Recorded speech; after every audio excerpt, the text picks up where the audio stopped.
नमस्कार, शुभ बिहानी सँगै अखबार दैनिकको खबर बुलेटिनमा यहाँलाई हार्दिक स्वागत छ। म किसान नेपाली। सदाको जस्तै आज पनि विभिन्न खबर बुलेटिन, देश विदेशका घटनाक्रम, राजनीतिक खबर, खेल खबर, मौसम खबर सँगै उपस्थित भइसकेका छौं। यदि तपाईलाई हामीप्रति कुनै सल्लाह सुझाव एवं प्रतिक्रिया छन् भने तलको कमेन्ट बक्समा उल्लेख गर्न नभुल्नुहोला। यदि तपाईले अहिलेसम्म पनि हाम्रो च्यानल सब्स्क्राइब गर्नुभएको छैन भने सब्स्क्राइब गरिदिनुहोला, सँगै रहेको बेल आइकन थिचिदिनुहोला, जसले गर्दा तपाई समक्ष हाम्रा नयाँ अपडेटहरू सजिलै प्राप्त हुनेछन्। दर्शकबिन तपाईले हामीलाई कहाँदेखि हेर्दै हुनुहुन्छ त्यो पनि कमेन्ट बक्समा उल्लेख गरिदिनुहोला। यदि तपाईले हामीलाई रेगुलर रूपमा हेर्दै हुनुहुन्छ भने रेगुलर भनेर लेखिदिनु होला र तपाईले आज पहिलो पटक हेर्दै हुनुहुन्छ भने फर्स्ट टाइम भनेर लेखिदिनु होला। हाम्रो सहयोगका लागि बीचबीचमा आउने एडभर्टाइजलाई स्किप नगरिदिनु होला र हाम्रो यो मेहनतका लागि एक लाइक गर्न नभुल्नु होला। आउनुहोस् खबर बुलेटिन सुरु गरौँ मुख्य खबरका शीर्षकबाट।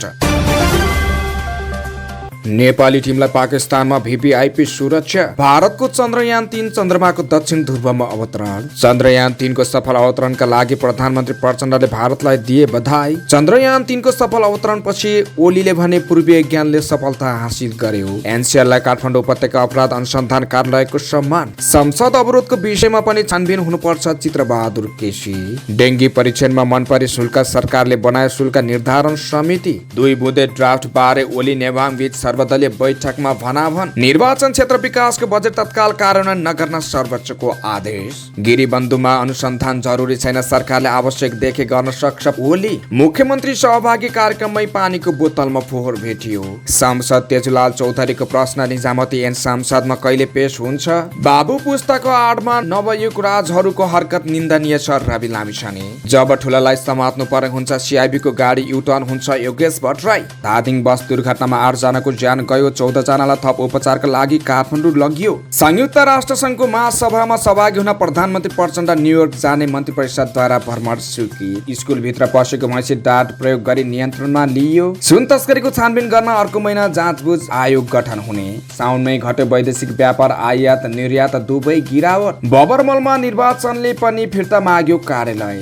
वीर अस्पतालका निर्देशकले कर्मचारी माथि गरेको दुर्व्यवहार प्रति आपत्ति। भारतले कर लगाएपछि प्याजको आयात रोकियो, रित्ते कालोमाटीका गोदाम। तालाबन्दीले सुदूरपश्चिम विश्वविद्यालयको कामकाजमा प्रभावित। गायक स्वर्गीय जेबी टुहुरेलाई जनगायकको उपाधि प्रदान। एनओसी नलिइकन भारतीय सीमा नाकाका शिक्षालयमा नर्सिङ पढ्न गए मान्यता नपाउने। रकम अभावले सहितको सम्झनामा निर्माणाधीन पुस्तकालय अल्पत्र। कोशीका मुख्यमन्त्रीको विश्वासको मत विरुद्ध रिट लिएर एमाले नेताहरू सर्वोच्चमा। पर्यटन मन्त्री सुदन किराँतीलाई प्रीतिशोक, प्रधानमन्त्रीबाट श्रद्धाञ्जली। भारतको मिजोरममा निर्माणाधीन पुल भत्किँदा 17 जनाको मृत्यु। बाढीले पुल भगाएपछि टेम्के मयुङका स्थानीयको जनजीवन कष्टकर। बेनी जमसम सडक खण्ड 5 दिनपछि खुल्यो। ललितपुर महानगरले जडान गर्यो चक्रपथ बाहिर स्मार्ट स्ट्रिट लाइट। 5 थरमा बलात्कार आरोपमा 1 जना पक्राउ। एन्फाको साधारण सभा भौतिक उपस्थितिमा गराउन माग। लगातार दोस्रो दिन पनि बढ्यो नेप्से हाइड्रो पावरमा लगानीकर्ताको आकर्षण। अमेरिकी राजदूत थम्सन र राष्ट्रिय स्वतन्त्र पार्टीका सभापति रवि लामिछाने बीच भेटवार्ता।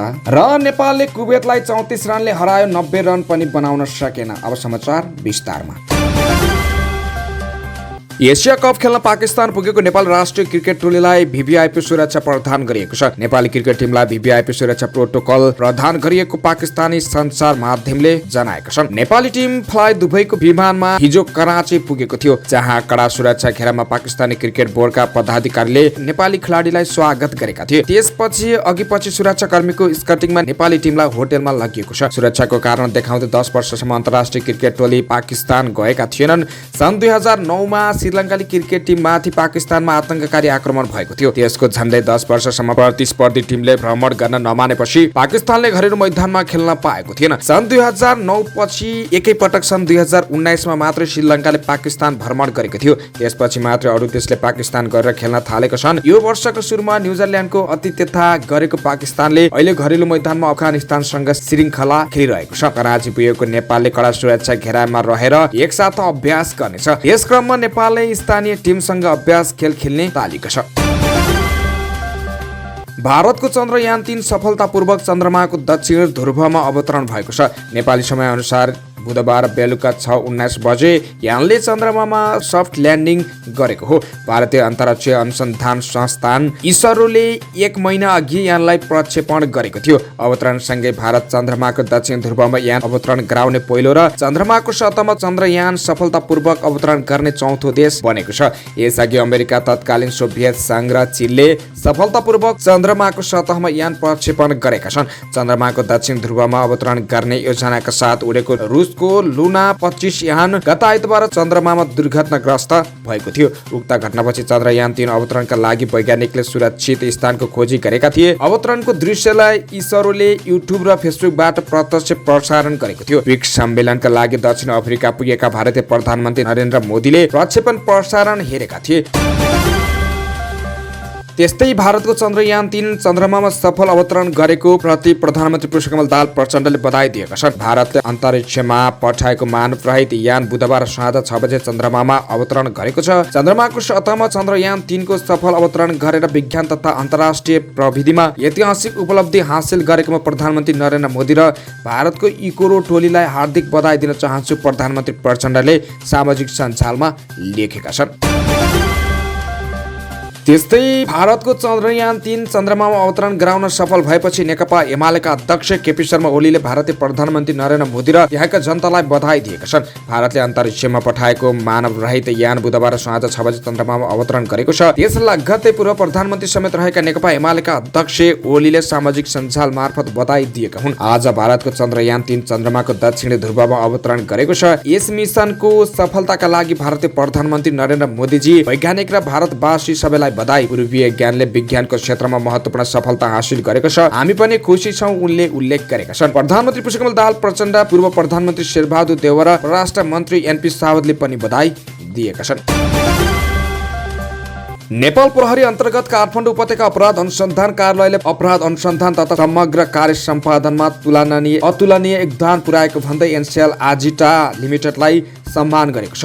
कार्यालयले एनसेलका सम्राट आमत्य र कृष्ण भूषाललाई एनसेलको तर्फबाट प्रदान गरेको योगदानको उच्च कदर र मूल्याङ्कन स्वरूप प्रशंसा पत्र प्रदान गरेको हो। मङ्गलबार काठमाडौँमा आयोजित एक कार्यक्रममा काठमाडौँ उपत्यका अपराध अनुसन्धान कार्यालयका प्रमुख एवं प्रहरी वरिष्ठ उपरीक्षक एसएसपी डाक्टर मनोज कुमार केसीले प्रशंसा पत्र प्रदान गर्नुभएको हो। एनसेलले सामाजिक उत्तरदायित्व संस्थाका रूपमा सुरक्षा र अन्य सरकारी निकायलाई आवश्यक सहयोग प्रदान गर्दै आएको छ। एनसेलले सुरक्षित समुदाय र समाज विकासमा सहयोग पुर्याउँदै आएको छ। एनसेलले यो सम्मान समुदाय र जनताको हितका लागि कम्पनी काम गर्न प्रतिबद्ध रहेको छ भन्ने प्रमाण भएको बताएको छ। प्रहरी दिवसको अवसरमा 2078 र 2079 सालमा पनि एनसेललाई सम्मान गरिएको थियो। जनमोर्चाका सांसद चित्रबहादुर केसीले सांसद अवरोधको विषयमा पनि छानबिन हुनुपर्ने माग गरेका छन्। बुधबार प्रतिनिधि सभाको विशेष समयमा बोल्दै सांसद केसीले देश अप्ठ्यारो अवस्थामा गुजिरहेको बेला सांसद अवरोध गरिएको भन्दै यसबारे छानबिन गर्नुपर्ने बताएका हुन्। मुलुक भयङ्कर अप्ठ्यारो अवस्थामा गुजिरहेको बेला महिनौं दिनसम्म संसद बन्द गरेर आज संसद खोलेकोमा संसद खोल्ने साथीहरूलाई बधाई दिन लागिरहेका छौं। कसले बन्द गर्यो, किन बन्द गर्यो, त्यस कारणले यसको गम्भीर छानबिन हुनुपर्छ, केसीले भने। नेपाललाई नक्कली भुटानी शरणार्थी बनाएर बेच्नेहरू, ललिता निवासको जग्गा बेच्नेहरू, नेपाल बस्नेहरू सम्बन्धित छैनौं र हामीले कसलाई भनिरहेका छौं। त्रिभुवन विमानस्थल भन्सार कार्यालयबाट बाहिरको 60 किलोग्राम सुन 2 साउनमा नामङ्गलबाट राजस्व अनुसन्धान विभागले बरामद गरेको थियो। त घटनामा गृहमन्त्री र अर्थमन्त्रीको संलग्नता रहेको भन्दै एमालेले उच्च स्तरीय छानबिन समिति गठनको माग गर्दै साउन 10 गतेदेखि सांसद अवरोध गरिरहेको थियो।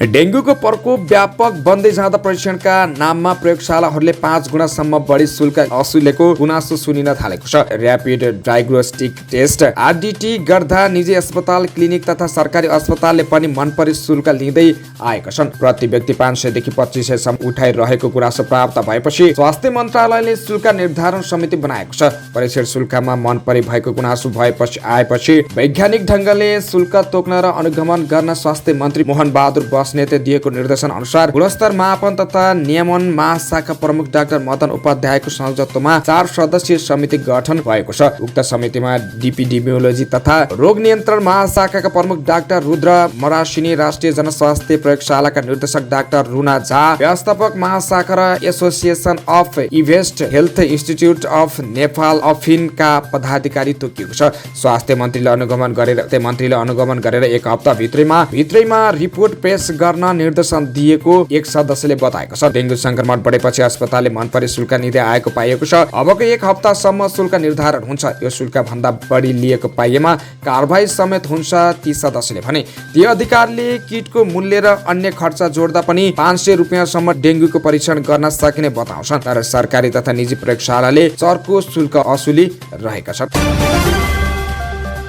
मंगलबार सर्वदलीय बैठक नबस्नुमा एमाले अध्यक्ष केपी ओलीको प्रतिकूल स्वास्थ्य मात्रै कारक थिएन। सुन तस्करी काण्ड छानबिनका लागि प्रस्ताविक आयोग गठन बारे उनका फरक बुझाइले समेत काम गरेका थिए। त्यसैले सहमतिको मस्यौदा बन्न र संसद खुल्न बुधबारसम्म हुनु पर्यो। जाँचबुझ आयोग गठनको कार्यदेश र मस्यौदा बनाउन ओलीले आफ्नो पार्टीको तर्फबाट अध्यक्ष सुभाष नेवाङलाई खटाएका थिए। कांग्रेसबाट रमेश लेखक र माओवादीबाट हितराज पाण्डे सहित नेवाङले सहमतिको ड्राफ्ट मंगलबार नै तयार पारेको थिए। ओलीले नेवाङलाई मंगलबार साँझ बालकोट बोलाएर त्यसको ब्रिफिङ समेत गराएका थिए। बुधबार 11 बजे सिंहदरबारमा डाकिएको सर्वदलीय बैठकमा भने ओली र नेवाङ बीचको चौरादातमा केही तलमाथि परेको प्रश्न देखियो। सर्वदलीय बैठकमा सहभागी एक नेताका अनुसार एमाले अध्यक्ष ओलीसँग 2 बुँदे सहमतिको ड्राफ्टलाई लिएर नेवाङको सामान्य भनाभन भयो। के लेख्या यस्तै हुन्छ सहमतिको ड्राफ्ट। ओलीले सबैका सामु नेवाङतिर हेर्दै भने, लेख्न त नेपालीमा लेख्या हो, अलिक भाषा सिकाउनु पर्ने जस्तो छ।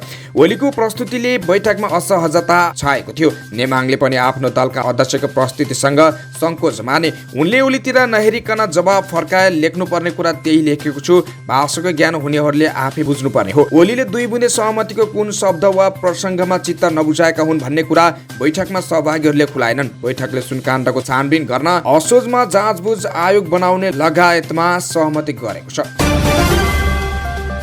सर्वोच्च अदालतले आर्थिक वर्ष 2080-81 को बजेट वक्तव्यमा उल्लेखित संसदीय क्षेत्र पूर्वाधार विकास कार्यक्रमको बजेट खर्च नगर्न अन्तरिम आदेश दिएको छ। बुधबार प्रधान न्यायाधीश विश्वम्भर प्रसाद श्रेष्ठ, न्यायाधीशहरू ईश्वर प्रसाद खतिवडा, डाक्टर आनन्दमोहन भट्टराई, अनिल कुमार सिंह र प्रकाशमान सिंह राउतको संवैधानिक इजलासले बजेट वक्तव्यको बुँदा नम्बर 445 र विनियोजन ऐनमा भएको संसदीय क्षेत्र पूर्वाधार विकास कार्यक्रम सम्बन्धी व्यवस्था र ती व्यवस्थाका लागि छुट्याइएको रकम तत्काल खर्च नगराउन अन्तरिम आदेश दिएको हो। अर्थमन्त्री डाक्टर प्रकाश शरण महतले 15 जेठमा संघीय संसदमा पेश गरेको बजेट वक्तव्यको बुँदा नम्बर 445 मा प्रतिनिधि सभाको प्रत्यक्ष प्रत्येक निर्वाचन क्षेत्रमा संसदको योजनामा 5 करोड रुपियाँ बजेट खर्च गर्ने बजेट विनियोजन गरिएको उल्लेख छ। अधिवक्ता त्रिलोक बहादुर चन्द समेतले यसरी निर्वाचन क्षेत्रमा बजेट छुट्याउनु संविधान र कानुन विपरीत हुने भन्दै सर्वोच्चमा रिट दिएका थिए। सोही रिटको सुनवाई गर्दै संवैधानिक इजलासले यस्तो आदेश दिएको हो। नेकपा एमालेका अध्यक्ष केपी शर्मा ओलीले झापाको गिरिबन्धु टी इस्टेटको जग्गा बिक्री प्रकरणको अनुसन्धान गर्न जरुरी नभएको बताएको छन्। यद्यपि सरकारले आवश्यक देखेमा अनुसन्धान गर्न सक्ने पनि उनले बताए। बुधबार प्रतिनिधि सभा बैठकमा बाहिरिने क्रममा संसद भवन परिसरमा सञ्चारकर्मीहरूसँग कुराकानी गर्दै ओलीले गिरिबन्धु टी इस्टेटमा पहिला कानुन बिना नै जग्गा दिएकोमा आफू नेतृत्वको सरकारले सट्टा भर्नाको कानुन बनाइदिएको बताएका छन्। गिरिबन्धुले चिया इस्टेट लगाएका छन्, चिया बनाएका छन्, बिना कानुन पहिला जमिन दिएको थियो, सट्टा भर्ना अहिले हामीले कानुन बनाइदिएका छौँ, अनुसन्धान गर्न जरुरी नै छैन, गर्न मन लागे छानबिन गरे हुन्छ, उनले भने। ओलीले सुन तस्करी प्रकरणमा सरकार लचिलो भएपछि सदन खुलेको बताएका छन्। हामी पहिलेदेखि सदन खुलाउने चलाउने पक्षमा हो, तर यो सुन तस्करीको काण्ड जुन भइरहेको छ यो सधैँका लागि रोकियोस्, यसको राम्रो छानबिन होस्, निर्दोष नपरुन्, दोषी नम्किन भन्ने हो। यस सरकारले मन्जुर गरेको थिएन, त्यसकारण तनाव भएको हो। अहिले सरकार निष्पक्ष छानबिन गर्न 2026 को ऐन अनुसारको आयोग बनाउन तयार भएको छ, त्यसमा सहमति भयो, उनले भने।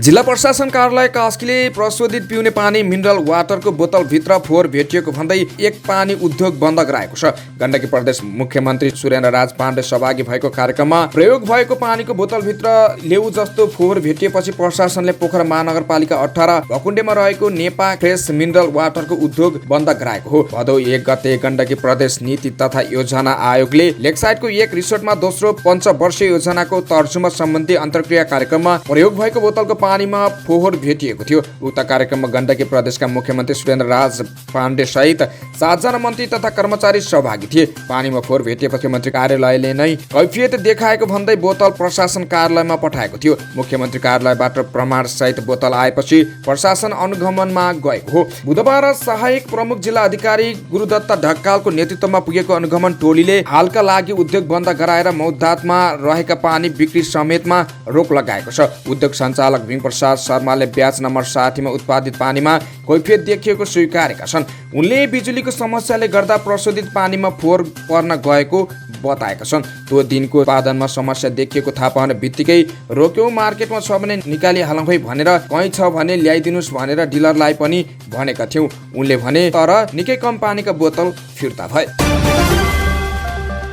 नेपाली कांग्रेसका सांसद तेजुलाल चौधरीले संघीय निजामती ऐन संशोधन चाँडो पेश गर्न माग गरेका छन्। बुधबारको प्रतिनिधि सभाको विशेष समयमा बोल्दै उनले संघीय निजामती ऐन संसदमा छिट्टै ल्याउन माग गरेका हुन्। उनले भने संघीय निजामती ऐन 16 वर्षदेखि आएको छैन, अब सरकारले ल्याउँछु पनि भनेको छ, तर कहिले ल्याउने हो? निजामती ऐन चाँडोभन्दा चाँडो संसदमा पेश गर्नुहोस्। उनले संघीय निजामती ऐन नआउँदा थारूको पहुँच राज्यको निकाय हुन नसकेको बताएको छन्। उनले भने अहिले 16 वर्षदेखि निजामती ऐन संशोधन नहुँदा समावेशीतर्फ 23,000 पास भए पनि थारूहरूको लागि निजामती ऐन समावेशी बन्न सकेको छैन। अब संसदमा कहिले पेश हुन्छ निजामती ऐन, चाँडै पेश होस् भन्ने माग गर्दछु। उनले उच्च स्तरीय आयोग गठन स्वागत योग्य भए पनि यसको प्रतिवेदन सार्वजनिक हुनेमा शंका व्यक्त गरे। उनले प्रश्न गर्दै भने थारू र मधेसी आन्दोलनहरू लागि गठन भएको न्यायाधीश गिरिचन्द्र लालको नेतृत्वको लाल आयोगको प्रतिवेदन किन सार्वजनिक भएन? के लाल आयोग सरकारले गठन गरेको होइन, तर प्रतिवेदन किन लुकाइयो? अब बन्ने आयोगको प्रतिवेदन पनि त्यस्तो नहोस् उनले भने। राष्ट्रिय स्वतन्त्र पार्टीका सभापति रवि लामिछानेले राजनीतिक परिवर्तनका लागि बाबु पुस्ताले खेलेको भूमिकाको जगमा छोरा पुस्ताले अनियमितता गरिरहेको आरोप लगाएका छन्। बुधबार प्रतिनिधि सभाको विशेष समयमा बोल्दै उनले बाबु पुस्ताले गरेको आन्दोलनको अवरणमा नवयुगहरूले लुट मचाएको आरोप लगाएका छन्। बुबा आमाले गोलीसँग नडराएर ज्यानको बाजी लगाएर लडेको युद्ध आन्दोलन परिवर्तनका लागि गरेको त्याग तपस्याको बलमा आएका नवयुगहरू उहाँका छोराछोरीहरूको कुन हरकत र कुन तहको क्रियाकलाप आएको छ हामीले देख्दै आएका छौँ। लामिछानेले भने नवयुग राज भन्नुपर्ने हुन्छ, किनकि यो परिवर्तनमा बुबा पुस्ताले गरेको त्यो त्याग र बलिदानको जगमा छोराछोरी पुस्ताले गरेको यो नाच सर्वत्र देखिएको छ। यो निन्दनीय छ। माओवादी केन्द्रका कतिपय नेताका छोराछोरी विभिन्न अनियमितता प्रकरणमा मुछिएको तर्फ लक्षित गर्दै लामिछानेले सरकारले सुशासनको कुरा गरे पनि नवयुवराजहरूमाथि अनुसन्धान हुनेमा आशंका रहेको बताएका छन्। नेकपा एमालेका सचिव योगेश भट्टराईले ललिता निवास जग्गा प्रकरण र सुन तस्करी प्रकरणमा प्रहरीको केन्द्रीय अनुसन्धान ब्युरो सिआइबीलाई स्वतन्त्रतापूर्वक काम गर्न नै नदिएको बताएको छन्। बुधबार प्रतिनिधि सभा बैठकको विशेष समयमा बोल्दै उनले सिआइबी लगायत राज्यका सबै निकायप्रति एमालेले अविश्वास नगर्ने तर सरकारले ठिक ढङ्गले काम गर्न नदिएको आरोप लगाएका छन्। ललिता निवासमा सिआइबीको गाडी ठिक ठाउँमा पुगिरहेको हुन्छ, जब ठुलाहरूलाई समात्नु पर्ने हुन्छ तब गाडी मोडिन्छ वा युटर्न हुन्छ, हामीलाई धक्का पर्यो। भट्टराईले भने इलेक्ट्रिक सिगरेटको सञ्चार माध्यममा कुराकानीहरू आए, सिआइबीले ठिकै छानबिन गर्ला भनेको, तर केही उच्च पदस्थ नेताको नाम आएपछि सिआइबीको गाडी ब्रेक लाग्यो, हामीलाई झक्का पर्यो। नक्कली भुटानी शरणार्थी प्रकरणमा निर्भक्तापूर्वक अनुसन्धान गर्ने प्रहरी अधिकृतहरू सरकारले सरुवा गर्दा आशंका पैदा भएको पनि उनले बताए। यो सुन काण्डमा पनि त्यस्तै भयो, त्यसैले हामीले भन्यौं सिआइबीलाई स्वतन्त्रपूर्वक छानबिन गर्न दिएको नै छैन। सिआइबी प्रति अविश्वास गरेको होइन, अदालत प्रति अख्तियार प्रति हामीलाई अगाध विश्वास छ। यी हामी सबैले बनाएको संस्था हुन् उनले भने। तर राजनीतिक दबावका कारण ती संस्थाहरूलाई स्वतन्त्रपूर्वक काम गर्न नदिएको भन्दै उनले सत्ता पक्षका नेताहरूले अवरोध गरिरहेको आरोप लगाएका छन्। नेपाल सरकार मन्त्री परिषद बैठकले प्रधानमन्त्री पुष्पकमल दाहाल प्रचण्डको न्युयोर्क भ्रमणलाई स्वीकृत गरेको छ। बुधबार बसेको मन्त्री परिषद बैठकले संयुक्त राष्ट्र संघको महासभामा भाग लिन न्युयोर्क जान लागेका प्रधानमन्त्री पुष्पकमल दाहाल प्रचण्डलाई स्वीकृति प्रदान गरेको सरकारी प्रवक्ता तथा सञ्चार तथा सूचना प्रविधि मन्त्री रेखा शर्माले जानकारी दिन्। यो निर्णयसँगै प्रधानमन्त्री प्रचण्ड नेपाल प्रतिनिधि मण्डलको नेतृत्व गर्दा न्युयोर्क जान बाटो खुलेको छ। यही भदौ अन्तिम साता प्रधानमन्त्री प्रचण्ड राष्ट्रसङ्घको 79औं महासभामा भाग लिन अमेरिकाको न्युयोर्क जान लागेका हुन्। सेप्टेम्बर 10 देखि अमेरिकाको न्युयोर्कमा महासभा हुँदैछ। बुद्धनगर स्थित एक स्कुलभित्र पसेको भैँसीलाई डाँट प्रयोग गरी नियन्त्रणमा लिएको छ। डिभिजन वन कार्यालयको प्रविधि टोलीले डाँट प्रयोग गरेपछि ज्ञान निकेतन स्कुलभित्र प्रवेश गरेको भैँसी बेहोस भएको थियो। उक्त भैँसीलाई वन र सुरक्षाकर्मी सहित टोलीले नियन्त्रणमा लिएको हो। बुद्धनगर र सङ्गमल क्षेत्रमा बुधबार बिहान अनियन्त्रित अवस्थामा हिँडेको भैँसीले आक्रमण गर्न सक्ने डरले स्थानीय आतंकित थिए। उक्त भैँसी गल्ली गल्ली चाहर्दै ज्ञान निकेतन स्कुलभित्र प्रवेश गरेर ग्यारेजमा बसेको थियो। भैँसीले क्षति पुर्याउन सक्ने भएकाले बुधबार बिहानभर सशस्त्र नेपाली प्रहरीको टोलीले निगरानी गरेको थियो। उक्त भैँसी स्कुलको ग्यारेजभित्र प्रवेश गरेर बसेपछि नेपाल प्रहरी र काठमाडौँ महानगरपालिकाको टोलीले डिभिजन वन कार्यालयको टोलीलाई खबर गरेको थियो। त्यसपछि भेटनेरी डाक्टर सहित वन अधिकृत टोली विद्यालय परिसरमा पुगेको थियो। यसअघि काठमाडौँ उपत्यकाका बस्तीहरूमा प्रवेश गर्ने चितुवाहरूलाई पनि यही टोलीले नियन्त्रणमा लिने गरेको थियो। संसदमा रहेका प्रमुख दलहरू बीच अहिलेसम्म भएका सुन तस्करीको छानबिन र अध्ययन गर्न जाँचबुझ आयोग गठन गर्ने सहमति भएको छ। सहमति अनुसार 2 साउनमा ब्रेक्सुमा लुकाएर ल्याएको 60 किलो सुनभन्दा बढी सुन तस्करीबारे नेपाल प्रहरीको केन्द्रीय अनुसन्धान ब्युरो CIB ले अनुसन्धान सके लगत्तै सरकारले जाँचबुझ आयोग बनाउनेछ। सुन तस्करीमा भइरहेको अनुसन्धानमाथि प्रश्न उठाउँदै प्रमुख प्रतिपक्ष नेकपा एमाले 10 साउनदेखि संसद अवरुद्ध गर्दै आएको छ। सुरुमा गृह र अर्थमन्त्रीमाथि प्रश्न उठाएको एमाले पछिल्लो समय जाँचबुझ आयोगलाई शर्त बनायो, तर एमाले संसद अवरोध गर्दै आएको करिब 1 महिनापछि दलहरू बीच 60 किलो भन्दा बढी सुन तस्करीमा CIB ले अनुसन्धान सके लगत्तै आयोग बनाउने सहमति भएको छ। संसदमा प्रतिनिधित्व गर्ने राष्ट्रिय दलहरू बीच भएको सहमतिको पहिलो बुँदामा भनिएको छ केन्द्रीय अनुसन्धान ब्युरोले निष्कर्ष अनुसन्धान छानबिन गरी सुन तस्करीमा संलग्न व्यक्तिहरूलाई अभियोजना गर्नेछ। साथै इलेक्ट्रिक सिगरेट भेषमा राखेर ल्याएको सुन, ब्रेक्सुमा लुकाएर ल्याएको सुन लगायतका सुन तस्करीको छानबिन अनुसन्धान बारे अध्ययन गर्ने र संरचनागत तथा कानुनी सुधारका लागि सुझाव दिने गरी जाँचबुझ आयोग बनाउने सहमति पनि भएको छ। सहमतिमा भनिएको छ जाँचबुझ आयोग ऐन 2026 बमोजिम 2080 6 महिना 5 गते नेपाल सरकारले आयोग गठन गरी त्यसै दिनदेखि आयोगले कार्य प्रारम्भ गर्नेछ। एमाले प्रमुख सचेतक पदम गिरीले 2 साउनमा बरामद भएको सुनबारे CIB ले अनुसन्धान सकेर मुद्दा अघि बढाए लगत्तै आयोग बनाउने सहमति भएको बताएको छन्। चालु आर्थिक वर्ष आवत 2080-81 को पहिलो महिनामै वैदेशिक व्यापारमा गिरावट आएको छ। बजार विभाग अनुसार साउनमा 1 खर्ब 29 अर्ब 23 करोडको वस्तु आयात भएको छ। यो गत आवकको यसै महिनाको तुलनामा 1.56% कम हो। गत वर्ष साउनमा 1 खर्ब 31 अर्ब रुपियाँको वस्तु आयात भएको थियो। यही महिनामा निर्यात 8.65% को गिरावट आएर 13 अर्ब 52 करोड रुपियाँमा सीमित भएको छ। अघिल्लो आवकको पहिलो महिनामा 14 अर्ब 80 करोड रुपियाँको निर्यात भएको थियो। आयात र निर्यात दुवैमा आएको गिरावटले समग्र वैदेशिक व्यापार तथा व्यापार घाटा समेत घटेको छ। साउनमा कुनै वैदेशिक व्यापारको आकार 1 खर्ब 42 अर्ब 76 करोड रुपियाँ कायम भएको छ। यो गत आवकको यसै महिनाको तुलनामा 2.28% कम हो। सो आवकको साउनमा 1 खर्ब 43 अर्ब रुपियाँको वैदेशिक व्यापार भएको थियो। साउनमा व्यापार घाटा 1 खर्ब 15 अर्ब 71 करोड रुपियाँ भएको छ। नेपालको वैदेशिक व्यापारमा निर्यातको हिस्सा 9.48% र आयातको हिस्सा 90.52% रहेको छ। साउनमा गत आवकको तुलनामा निर्यातको हिस्सा उस्किएको छ।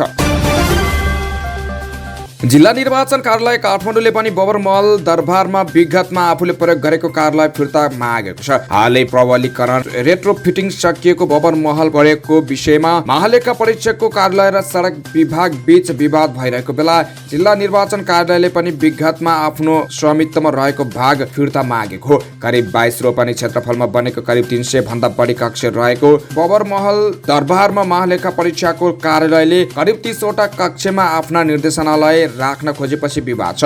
महालेखालाई रोक्न प्रबलीकरण नसकिँदै सडक विभागले बुधबारदेखि आफ्नो कार्यालयका सामान हतार सारिरहेको छ। यस्तै अवस्थामा जिल्ला निर्वाचन कार्यालयले पनि आफूले प्रबलीकरण सुरु हुनुभन्दा अघि प्रयोग गरिरहेको भागमा फर्किन प्रयत्न थालेको छ। सडक विभागबाट असहयोग भएपछि जिल्ला निर्वाचन कार्यालयले निर्वाचन आयोग, प्रधानमन्त्री र मन्त्री परिषदको कार्यालयदेखि शहरी विकास तथा भवन निर्माण विभागसम्मको साथ खोजेको छ।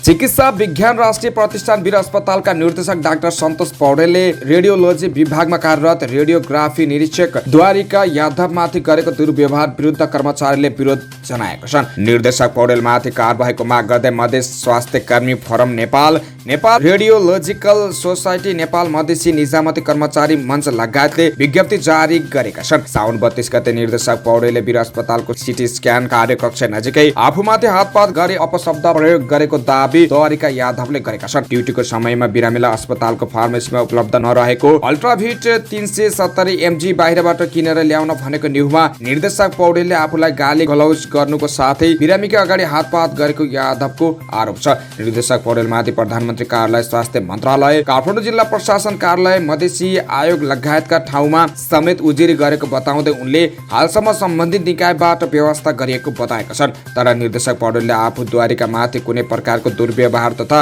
हातपात नगरेको दावी गरेका छन्।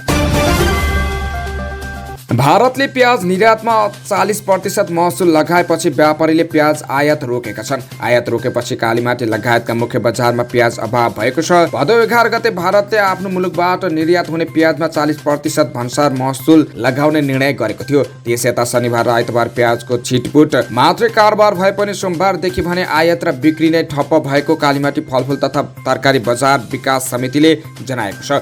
बजारमा भएका सबै पसलमा प्याज सकिएको बजार विकास समितिका सूचना अधिकारी विनय श्रेष्ठले बताएका छन्। बजारमा 80 वटा आलु प्याजका पसल छन्। श्रेष्ठले भने सबै पसलमा प्याज सकिएको छ। प्याज नभएपछि मूल्य तोक्ने कुरै भएन। कालीमाटी र काठमाडौँलाई आधार बनाएर आलु प्याजको कारोबार गर्ने व्यापारीहरूले भने भारतले निर्यात कर लगाएपछि उत्तिकै व्यापारीहरूले प्याजको बिक्री गरेको दावी गरेका छन्। 81 आएको नीतिका कारण उनीहरू अन्यलमा हुँदा निर्यातकर्ताहरूले प्याज नै नपठाएको आलु प्याज व्यवसायी संघका महासचिव प्रकाश गजुरेलले बताएका छन्। सुदूरपश्चिम विश्वविद्यालयको केन्द्रीय कार्यालय 38 दिनदेखि बन्द छ भने परीक्षा नियन्त्रण र तह नियन्त्रकको कार्यालयमा 22 दिनदेखि तालबन्दी छ। केन्द्रीय कार्यालयमा रापरपा निकट राष्ट्रिय प्रजातान्त्रिक विद्यार्थी संगठनले पदाधिकारी र प्राध्यापक नियुक्तिमा राजनीतिक भागभण्डा अन्त्य गर्नुपर्ने माग राख्दै तालाबन्दी गरेको हो। नेकपा एकीकृत समाजवादीको विद्यार्थी संगठन अनरा सौभीले पनि समाजशास्त्रको 6औं सेमिस्टरको परीक्षामा गत वर्षकै प्रश्नपत्र हुबहु दोहोरिएको र भागभण्डामा गरिएका नियुक्ति खारेजीको माग गर्दै तालबन्दी गरेको हो। 38 दिनदेखिको तालबन्दीले विश्वविद्यालयका कामकाज प्रभावित भएका छन्। विश्वविद्यालयको कार्यकारी परिषदद्वारा विभिन्न आङ्गिक क्याम्पस तथा केन्द्रीय विभागमा रिक्त रहेको क्याम्पस प्रमुख र विभाग प्रमुखको विषयलाई लिएर विद्यार्थी संगठनले तालाबन्दी गरेको विद्यालय प्रशासनले जनाएको छ। एमाले निकट अनेरा सभीले सहमतिमा ताला खोले पनि अरू विद्यार्थी संगठनको ताला हालसम्म खोल्न नसकेको विश्वविद्यालयका सूचना अधिकारी सन्तोष विष्टले जानकारी दिएका छन्। सरकारले गायक स्वर्गीय जेबी टुहुरेलाई जनगायकको उपाधि प्रदान गरेको छ। बुधबार बिहान बसेको मन्त्री परिषदको बैठकले गायक स्वर्गीय टुहुरेलाई जनगायकको उपाधि प्रदान गर्ने निर्णय गरेको सञ्चार तथा सूचना प्राविधिक मन्त्री रेखा शर्माले जानकारी दिनुभयो। साङ्गीतिक क्षेत्रमा जेबी टुहुरेका नामले प्रसिद्ध जुठबहादुर खड्कीले सानैदेखि गीत गाउन थाल्नु भएको थियो। कम्युनिस्ट विचारधारासँग नजिक हुँदै गए पनि उहाँले जनवादी गीत गाउन थाल्नु भएको हो। टुहुरेको आमा दिदी बहिनी हो, कति वर्षौ दाइ भाइ आदि खोलेले बसाई हिँड्नेको ताँतीले रातको अनिदो लगायत थुप्रै चर्चित गीतहरू छन्। उहाँको 2 वर्ष अघि निधन भएको थियो। वैदेशिक अध्ययन अनुमति पत्र एनओसी नलिकन भारतको सीमा क्षेत्रमा सञ्चालित विद्यालयमा अध्ययन गर्ने नेपाली नर्सिङ विद्यार्थीको शैक्षिक प्रमाणपत्रले मान्यता नपाउने भएको छ। वैदेशिक अध्ययन अनुमति पत्र एनओसी नलिकन सीमा क्षेत्रमा नर्सिङ पढ्न गएका नेपाली विद्यार्थीहरूको शैक्षिक प्रमाणपत्रले मान्यता नपाउने भएको हो। चिकित्सा शिक्षा आयोगका सदस्य सचिव कृष्ण प्रसाद काफ्रीले भारतीय सीमा क्षेत्रमा नर्सिङ पढ्न जाने नेपाली विद्यार्थीले अनिवार्य एनओसी लिएर मात्रै जानुपर्ने बताउनुभयो। अहिले नेपाली विद्यार्थीहरू नर्सिङ अध्ययनका लागि नेपालको सीमा क्षेत्रमा सञ्चालित कलेजमा जाने गरेका छन्। चिकित्सा शिक्षा आयोगका सदस्य सचिव काफ्रीले सम्बद्ध निकायले सूचना मार्फत विद्यार्थीलाई जानकारी गराउनु पर्ने जोड दिनुभयो। साथै उहाँले देश बाहिर अध्ययन गर्न कति विद्यार्थी गएका छन् भन्ने बारेमा तथ्याङ्क अध्ययन गरिरहेकोमा पनि जोड दिनुभयो। उहाँले नियमकारी निकायको प्रभावकारिता नदेखिँदा अभिभावक र विद्यार्थी अन्यलमा परेको बताउनुभयो। कर्णाली सरकारले आफ्नो स्थापना दिवस मनाइरहँदा संघीयताका लागि बलिदानी दिने शहीदलाई त्यहाँका राजनैतिक दल र सरकारवाला निकायहरूले बिर्सन थालेका छन्। संघीय संरचना स्थापनार्थ बलिदानी दिएका हरिबहादुर कुँवरको सम्झनामा निर्माणाधीन पुस्तकालयको भवन रकम अभावमा अल्पत्र परेको छ। शहीद हरिबहादुर कुँवर कर्णाली प्रतिष्ठानका सचिव धनबहादुर रोकाएका अनुसार कर्णाली प्रदेश सरकारको सहयोगमा 40 लाख रुपियाँमा 2 किस्तामा पुस्तकालयको काम भएको छ। तर पछिल्लो समयमा रकम व्यवस्थापन नहुँदा भवन निर्माण हुन नसकेको उहाँ बताउनुहुन्छ। उहाँ भन्नुहुन्छ, कामकाज बजेट पनि के भयो थाहा भएन। तातोपानी गाउँपालिका 3 साबिक ताम्ली गाविस 1 निवासी कुँवरको जन्मघर सर्मीमा निर्माणाधीन अवस्थामा रहेको पुस्तकालय अल्पत्र अवस्थामा परेको छ। अल्पत्र शहीद हरिबहादुर बहुद्देश्य स्मृति पुस्तकालयमा पहिलो तल्ला वाचनलय, दोस्रो तल्ला पुस्तकालय र तेस्रो तल्ला कार्यालय बनाउने गरी डीपीआर तयार पारिएको थियो, जसको लागत 1 करोड 36 लाख रुपियाँ लाग्ने अनुमान गरिएको थियो। शहीदको सम्झनामा सुरु गरिएको पुस्तकालय भवनको विषयमा अहिले जनप्रतिनिधि, राजनीतिक दल कसैको पनि चासो रहेको छैन। कर्णाली प्रदेश सरकारले पनि यो विषयमा ध्यान दिएको छैन। शहीद हरिबहादुर कुँवरका दाजु राजबहादुर कुँवरका अनुसार हरिबहादुरको विषयमा परिवार र निजको शुभचिन्तकले मात्रै नभई राज्यले अपनत्व दिनुपर्ने बताउनुहुन्छ। कोशी प्रदेशका मुख्यमन्त्री उद्धव थापाले संविधान मिचेर विश्वासको मत लिएको दावी गर्दै नेकपा एमाले रिट लिएर सर्वोच्च अदालत पुगेको छ। एमाले कोशी प्रदेश संसदीय दलका नेता हिक्मत कुमार कार्की सहितका नेता बुधबार सर्वोच्च अदालत पुगेका हुन्। सोमबार मुख्यमन्त्री उद्धव थापाले प्रदेश सभाको अध्यक्षता गरिरहेका इस्रायल मुन्सरी मत पनि लिएर विश्वासको मत पाएका थिए। विश्वासको मत लिँदा संविधानको उल्लङ्घन भएको दावी सहित रिट लिएर सर्वोच्च पुगेको एमाले संसदीय दलका प्रमुख सचेतक रेवती रमण भण्डारीले बताएको छ। जबरजस्ती विश्वासको मत पाएको घोषणा गरेकाले प्रदेश सभा नियमावली र संविधानको व्यवस्थालाई विपरीत भएको दावी रिटमा गरिएको छ।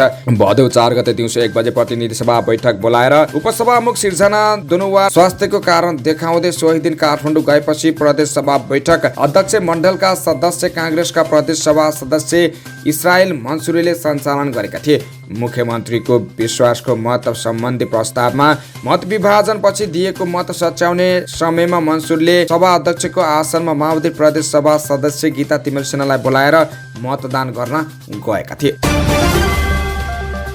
सांस्कृतिक पर्यटन तथा नागरिक उड्डयन मन्त्री सुदन किराँतीलाई प्रीति शोक परेको छ। मन्त्री किराँतीका बुबा हर्क बहादुर राईको बुधबार बिहान काठमाडौँ वीर अस्पतालमा निधन भएको निजी सचिव डाक्टर डिजन भट्टराईले जानकारी दिए। उनी लामो समयदेखि प्यारालाइसिस सम्बन्धी समस्याबाट पीडित थिए। उनकी आमाको यसअघि नै निधन भइसकेको छ।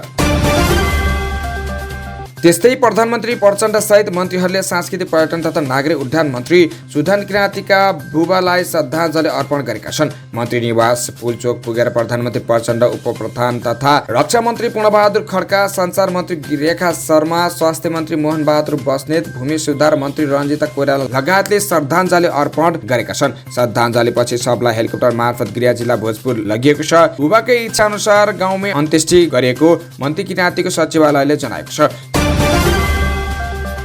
भारतको पूर्वोत्तर राज्य मेजरमममा निर्माणाधीन रेलवे पुल भत्किँदा 17 जनाको मृत्यु भएको छ। मेजरममका मुख्यमन्त्री जोरामथङ्गाले दुर्घटनाबारे जानकारी दिँदै कम्तीमा पनि 17 जनाको मृत्यु भएको बताएका छन्। भत्किएको पुलको भग्नावशेषमा अझै धेरै पुरिएको हुन सक्ने आशंका गरिएको भारतीय सञ्चार माध्यमले जानकारी दिएका छन्। मेजरममका प्रहरी अधिकारीका अनुसार पुल भत्किने बेलामा त्यहाँ 35 देखि 40 जनासम्म कर्मचारी मजदुर कार्यरत थिए।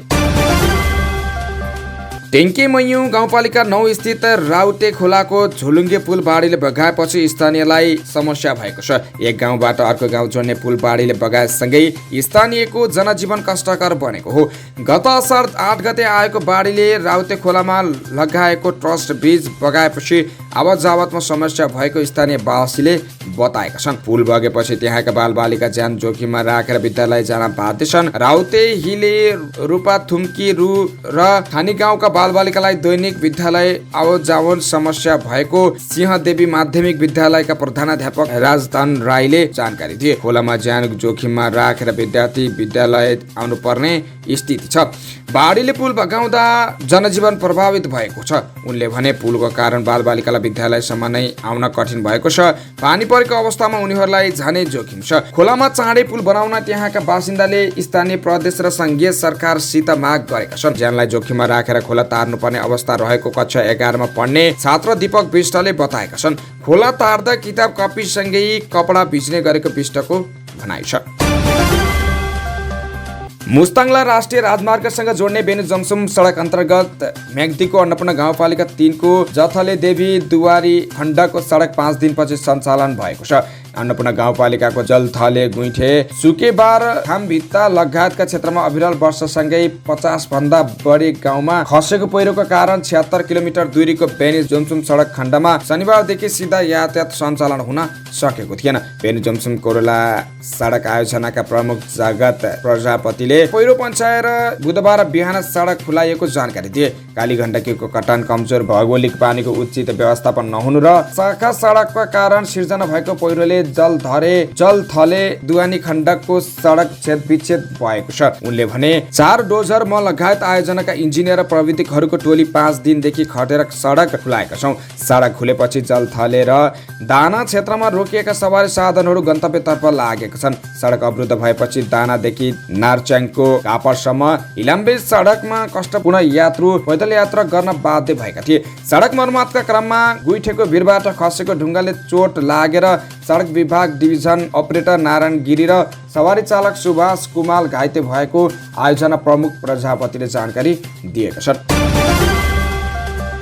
ललितपुर महानगरपालिकाले चक्रपथ बाहिर पनि स्मार्ट स्ट्रिट लाइट जडान गरेको छ। ललितपुर महानगरको सानो कोठी, धापाखेल, भैँसीपाटी, सानो कोठी, बागमती, खोकना क्षेत्रमा स्मार्ट लाइट जडान गर्ने काम सम्पन्न गरेको हो। त्यस्तै ललितपुर महानगरको वडा नम्बर 28 र 29 मा बत्ती जडानको काम सुरु भएको छैन। केही साताभित्र नै बत्ती बाल्ने गरी जडान सुरु भएको महानगरले जनाएको छ। चक्रपथ बाहिरका वडाहरूमा 1400 बत्ती जडान गरिएको नगर प्रमुख चिरी बाबु महर्जनले जानकारी दिए। ललितपुर महानगरलाई उज्यालो शहर बनाउने अभियान अन्तर्गत स्मार्ट सडक बत्ती जडान गरेका हौं। यो कामबाट सडक सुरक्षित समेत भएको छ, उनले भने। 5 थरको मिक्लाजुङ गाउँपालिकामा फरक क्षमता भएकी बालिका बलात्कार गरेको आरोप लागेर फरार भएका 50 वर्षीय गंगा राईलाई प्रहरीले सदरमुकाम फिदिमबाट पक्राउ गरेको छ। राईले साउन 29 गते बालिका बलात्कार गरी फरार गरेको पीडितका आफन्तले प्रहरीमा जाहेरी दिएका थिए। राईलाई मंगलबार साँझ 5 बजे सदरमुकाम फिदिमबाट पक्राउ गरी 5 थर जिल्ला अदालतबाट म्याद थप गरेर अनुसन्धान सुरु गरिएको छ।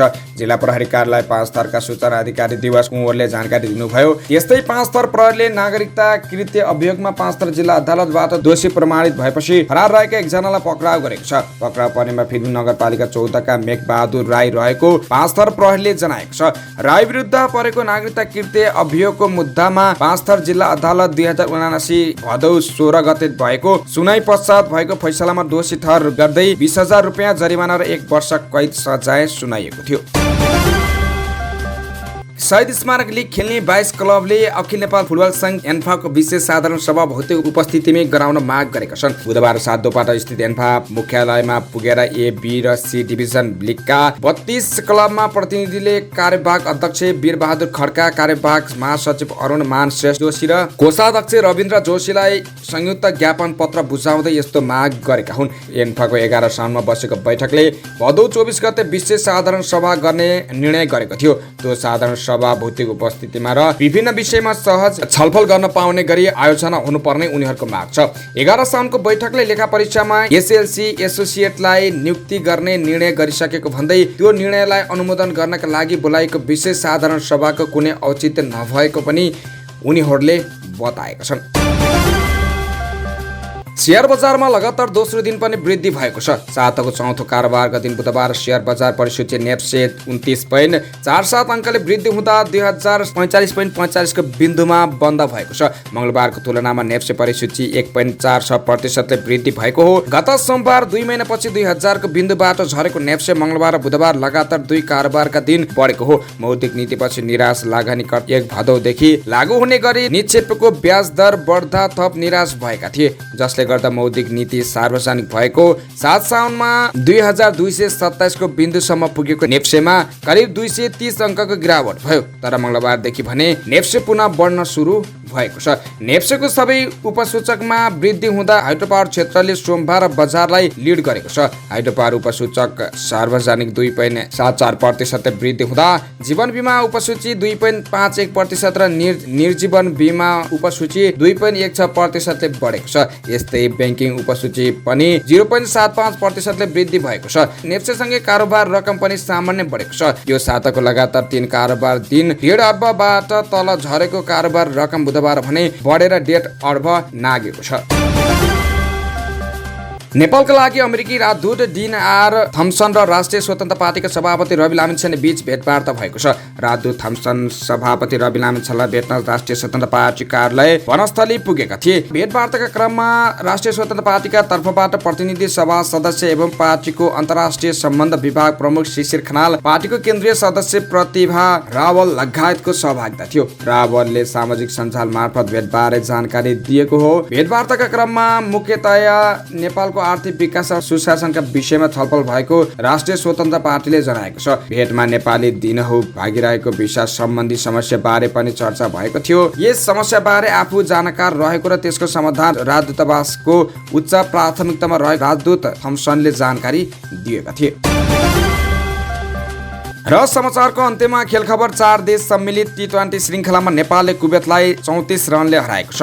नेपालले दिएको 90 रनको सामान्य लक्ष्य पछ्याएको कुवेतले निर्धारित 20 ओभरमा 8 विकेट गुमाएर 55 रन मात्रै बनाउन सक्यो। कुवेतका लागि जिफा चिलानीले सर्वाधिक 11 रन बनाइन्। बलिङतर्फ नेपालले इन्दु वर्माले 3, खुसी डाङ्गोरले 2 तथा कविता कुँवरसित राणा मगर र ईश्वरी विष्टले 1-1 विकेट लिएका थिए। यसअघि मलेसियाको बाईमास ओभलमा टस हारेर पहिले ब्याटिङको निम्ति पाएको नेपालले निर्धारित 20 ओभरमा 8 विकेट गुमाएर 89 रन बनाएको थियो। नेपालका लागि इन्दु ब्रह्माले सर्वाधिक 23 रन बनाएकी थिइन्। बलिङतर्फ कुवेतकी मरिमा हेडरले 4 विकेट लिएकी छन्। शनिबारसम्म हुने श्रृङ्खलामा नेपाल सहित घरेलु टोली मलेसिया, कुवेत र हङकङले खेल्दैछन्। नेपालले बिहिबार घरेलु टोली मलेसियासँग खेल्नेछ। राउन्ड रोबिनका आधारमा हुने प्रतियोगिताको 2 टोलीले उपाधिका लागि खेल्नेछन्। फाइनल खेल शनिबार हुनेछ। थप 2 टोली बीच तेस्रो स्थानका लागि प्रतिस्पर्धा हुनेछ।